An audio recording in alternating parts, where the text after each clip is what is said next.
लोगों ने मेरी बात नहीं मानी ना, तो मैं पुलिस स्टेशन जाकर आप लोगों के खिलाफ दहेज उत्पीड़न के साथ ही जान से मारने की धमकी के जुर्म में सबको जेल में बंद करवा दूंगी। इसलिए जो मैं कहती हूँ वैसा ही करो चुपचाप से। नहीं नहीं बहू, ऐसा कुछ मत करना, तुम जो कहोगी हम वो करेंगे। इसके बाद जूली उन सबको काम पर लगा देती है। ननद जी जरा जल्दी हाथ चलाइए, नहीं तो। नहीं नहीं मेरी प्यारी भाभी, भाभी मैं करती हूँ ना, आप आराम से बैठो सोफे पर, और किसी चीज की जरूरत हो तो कहना।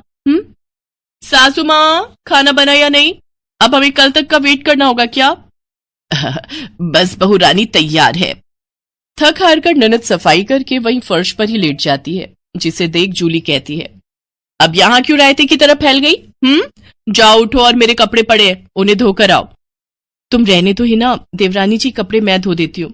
नहीं कोई जरूरत नहीं, मैंने कहा ना आज आपका छुट्टी का दिन है, आप कुछ नहीं करेंगी। उधर सास पसीने से तरबतर होकर रसोई से बाहर आती है और सबके लिए खाना लगाती है। उफ, ये कोई खाना है? इसकी तो शक्ल देखकर ही खाने का मन नहीं कर रहा। ले जाओ ये खाना, मुझे नहीं खाना, मैं अभी अपने लिए कुछ बाहर से ऑर्डर कर रही हूँ।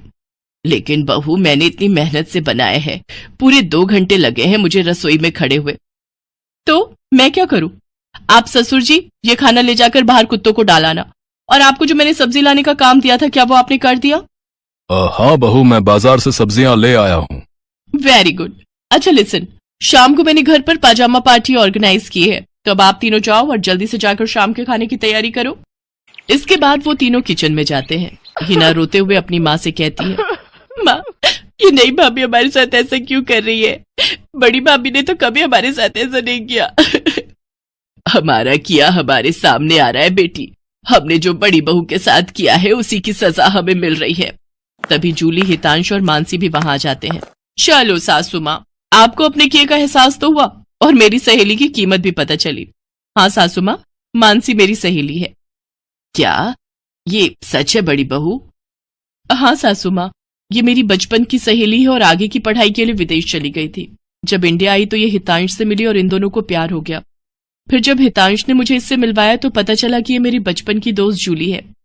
सॉरी माँ जी, मैं आपके साथ ये सब करना तो नहीं चाहती थी, लेकिन आपने जो मेरी सहेली के साथ किया उसी का बदला लेने के लिए मैंने ये सब किया। बड़ी बहू हमें माफ कर दे, तेरी तकलीफ को हम समझ ही नहीं पाए। इसके बाद सबने मानसी से माफी मांगी। मानसी ने सबको माफ कर दिया और इस तरह नई बहू का ससुराल में पहले दिन का प्लान पूरा हो गया।